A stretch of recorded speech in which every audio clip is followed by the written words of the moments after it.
Tollywood cinema ప్రేక్షకులు ఎంతగానో ఎదురుచూస్తున్న కన్నప్ప చిత్రం అయితే ఈరోజు అయితే విడుదలైందనమాట. సో కన్నప్ప సినిమా మంచు విష్ణు గారు ఆయన స్వయాన ఆయన ప్రొడక్షన్‌లో దాదాపు 200 కోట్ల వరకు ఖర్చు చేసి ఈ సినిమానైతే నిర్మించి ఆయనే రాసుకుని దాదాపు 10 ఏళ్లుగా ఈ సినిమాతో ట్రావెల్ చేసి ఈ రోజుకైతే సినిమాని రిలీజ్ చేశారనమాట.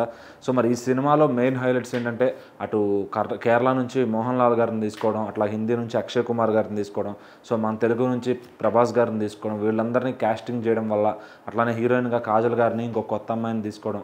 సో ఏదైనా కానీ మొత్తంగా కాస్టింగ్ పరంగా ఈ సినిమా అయితే ఫుల్ హైప్ పెంచిందనమాట. సో సినిమాకి ఖచ్చితంగా అంటే విష్ణు గారి సినిమాలు చూడటానికి కొంచెం వెనకబడే జనాలందరినీ కూడా ఈ సినిమాని విష్ణు గారు ఉన్నా కానీ సినిమాకి రప్పించిందంటే కేవలం ఇంత భారీ స్టార్ కాస్ట్ అనమాట. సో మరి ఇది ఎలా ఉంది అంటే కనుక ఖచ్చితంగా కన్నప్ప సినిమా అసలు శ్రీకాళహస్తి అంటే ఏమిటి, అక్కడ శివుడికి ఉన్న ప్రత్యేకత ఏమిటి, ఆ శివుడిని దర్శించుకునే ముందుగా కన్నప్పని ఎందుకు దర్శించుకోవాలి అనే ఒక కథని చాలా బ్యూటిఫుల్గా అయితే తెరకెక్కించారనమాట విష్ణు గారు. సో మరి ఆయన బడ్జెట్ అంతా ఈ సినిమాలో బాగానే కనిపిస్తుంది. సో కెమెరా వర్క్ కానీ విఎఫ్ఎక్స్ వర్క్ కానీ అంతా చాలా బాగా ఒక స్టార్ అంటే ఒక బిగ్ ప్రొడక్ట్ చేసిన లెవెల్లో ఆయన మొత్తం దీన్ని తీర్చిదిద్దారనమాట. సో మరి ఖచ్చితంగా మరి ప్రభాస్ గారు కూడా ఏమీ రెమ్యునేషన్ తీసుకోకుండా చేశారని చెప్పారు. మరి ప్రభాస్ గారు కూడా రెమ్యునేషన్ తీసుకుంటే ఇంకెంత ఖర్చు అయ్యేదో. సో మరి సినిమా అంతా కూడా ఒక మంచి ఫారెస్ట్లో స్టార్ట్ అవుతుందన్నమాట. ఆ ఫారెస్ట్ గిరిజన జాతికి చెందిన హీరో. సో అతను అసలు దేవుడు అంటే గిట్టనివాడు, దేవుడు భక్తుడు ఎలా అయ్యాడు అనేది మెయిన్ పాయింట్ అనమాట. సో మరి ఈ సినిమాని ఆద్యంతం చాలా నీట్గా రాసుకున్నారనమాట విష్ణు గారు. అంటే ఆయనకి కన్విన్సింగ్గా ఆయన చేయగలిగినట్టుగా ఆయన బాడీ లాంగ్వేజ్కి తగ్గట్టుగా సీన్స్ అయితే రాసుకున్నారు.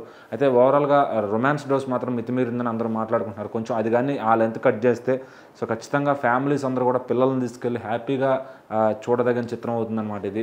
సో సెకండ్ హాఫ్లో ప్రభాస్ గారు వస్తారు. ఒక 20 మినిట్స్ ఆయన ఉన్నంతసేపు కూడా ప్రభాస్ గారి ఫ్యాన్స్కి అయితే ఫుల్ ఎంటర్టైన్మెంట్ అని చెప్పొచ్చు.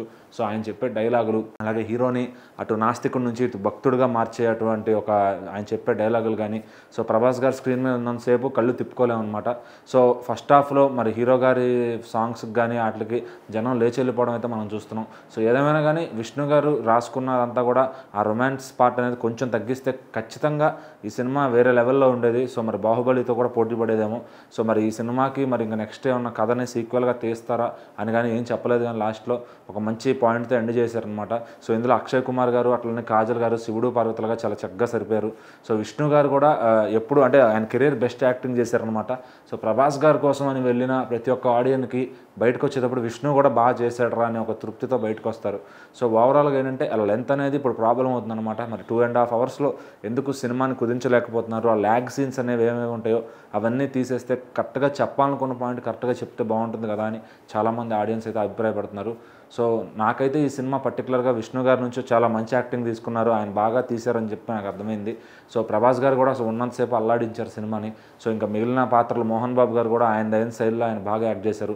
మోహన్ లాల్ గారు కాసేపే ఉన్నప్పటికీ ఆయన ఉన్న పాత్ర కూడా చాలా అద్భుతంగా వచ్చింది. సో ఆ పాత్ర ఒక మంచి ట్విస్ట్గా పెట్టారనమాట. సో ఓవరాల్గా విష్ణు గారు హార్డ్ వర్క్, ఆయన తీసుకున్న స్క్రిప్ట్పై శ్రద్ధ ఈ సినిమాలో అయితే కనిపిస్తుంది. సో ఓవరాల్గా నాకైతే జస్ట్ లెంత్ ప్రాబ్లం అనిపించింది. ఆ లెంత్ రొమాంటిక్ సీన్స్ కట్ చేసేస్తే కనుక ఓవరాల్గా ఇది ఫ్యామిలీ ఆడియన్స్ని బాగా థియేటర్స్కి తీసుకొచ్చే సినిమా అవుతుంది. అలాగే ఈ జనరేషన్కి చెప్పాలి, ఆ దేవుళ్ళ గురించి ఆ గుడి గురించి చెప్పాలనే ప్రయత్నం ఏదైతే ఉందో, శివుడి గురించి చెప్పాలనుకున్న విధి ఏదైతే ఉందో అది ఖచ్చితంగా చాలా బాగా కన్వే చేశారనమాట. సో కొంచెం ఆ పిల్లల్ని తీసుకెళ్ళినప్పుడు ఆ జస్ట్ అది ఒక్కటే రొమాంటిక్ సీన్స్ ఒక్కటే ఇబ్బందిగా ఉంటాయి తప్ప మిగిలిన సినిమా అంతా హ్యాపీగా చూసేయచ్చు. మరి ఓటీటీలోకి వచ్చిన తర్వాత దీనికి ఇంకా మంచి రెస్పాన్స్ వస్తుందేమో చూద్దాం.